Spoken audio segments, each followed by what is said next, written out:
สบายดีท่านผู้ชมพบกับข้าพเจ้าสัญญวงศ์เมืองแสนกับทีมงานยิ้มหวานสตูดิโอทางช่อง YouTube Guitar National School of Art มื้อนี้ข้าพเจ้าจะนำพาบรรดาทานไปฮู้จักกับทฤษฎีดนตรีสากลในแบบเร่งรัดซึ่งมีหัวข้อดังนี้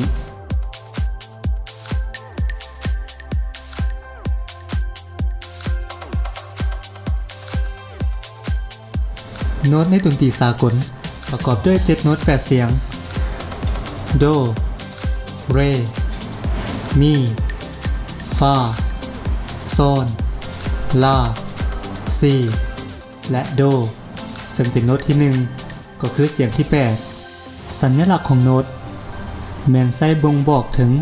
คุณค่าหรือจำนวนบาทเคาะของโน้ตเช่นโน้ตมนมี4บาทเคาะโน้ตขาวมี2บาทเคาะโน้ตดำมี1บาทเคาะโน้ต1ขีดมี1/2บาทเคาะต้องมี2โน้ตจึงประกอบกันเป็น1บาทเคาะโน้ต2ขีดมี1/4บาทเคาะต้องประกอบกัน4โน้ตจึงได้1บาทเคาะซึ่งมีการแจกย้ายโน้ตแบบกิ่งไม้ดังนี้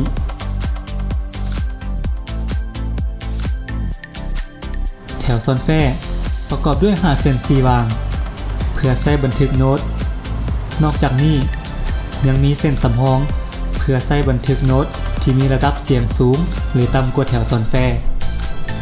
กระแจในดนตรีแม่นใช้เพื่อบ่งบอกถึงที่ตั้งของโน้ตในกระแจนั้น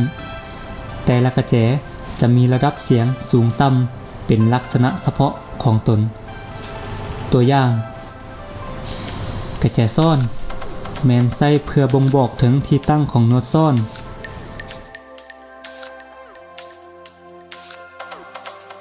แม่นจะอยู่ในระหว่างเสียงกลางหาเสียงสูงดังที่พวกเขาได้ยินในบทเพลงหนึ่งก็จะเป็นเสียงโซโลกีตาร์เสียงห้องเสียงไวโอลินและเสียงอื่นๆที่อยู่ในระดับเสียงกลางหาเสียงสูงกระแจฟ้า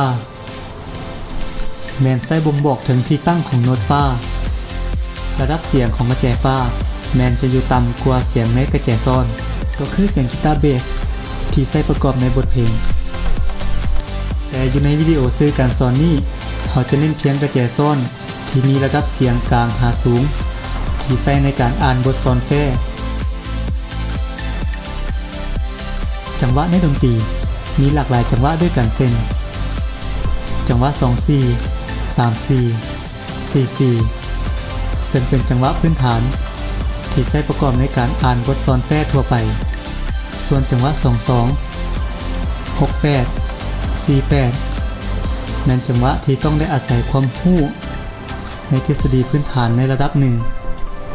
ที่จะใช้ในการอ่านบทซอนแฟ้และมีคุณค่าโน้ตที่แตกต่างกันจากจังหวะพื้นฐานที่กล่าวมานั้นจังหวะ2/4ห้อง1มี2บาทเคาะ1บาทเคาะเท่ากับโน้ตดำจังหวะ3/4ห้อง1มี3บาทเคาะ1บาทเคาะเท่ากับโน้ตดำและจังหวะ4/4ห้อง1มี4บาทเคาะ1บาทเคาะเท่ากับโน้ตด